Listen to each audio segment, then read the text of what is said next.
Matapos ang itinakdang deadline para sa Pogo ban, pinatitiyak ngayon ng isang mambabatas na mapapalayas ang mga ito at wala nang matitira sa bansa.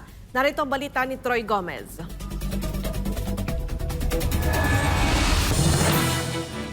Hinihikayat ngayon ng gobyerno na tiyaking wala nang natitirang Philippine Offshore Gaming Operators o POGO sa bansa. Sa isang pahayag, sinabi ni Senador Win Gatchalian na dapat ay tuloy-tuloy ang operasyon ng mga otoridad laban sa mga POGO na nag-iba na ang anyo.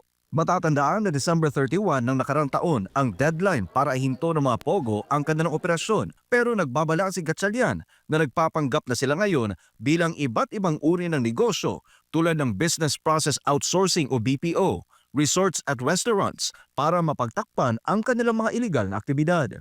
Nagbabala pa ang senador laban sa posibleng pagpapabaya at binigyan diin na ang pagbabagong anyo ng mga POGO ay nagdudulot ng mga panganib sa kapayapaan, kaayusan at kaligtasan ng publiko. Batay rin kasi sa impormasyon ng Bureau of Immigration o BI, ay higit sa 11,000 na dating mga panggagawa ng POGO ang pinaghahanap ngayon ng mga otoridad para i-deport. Sinabi niya na ang mga iligal na dayuhan ay posibleng masangkot sa mga kriminal na gawain tulad ng pangingilap at pagnanakaw kasunod ng mga ulat ng naturang insidente. Para sa Diyos at sa Pilipinas kumahal, Troy Gomez nag-uulat, SMNI News.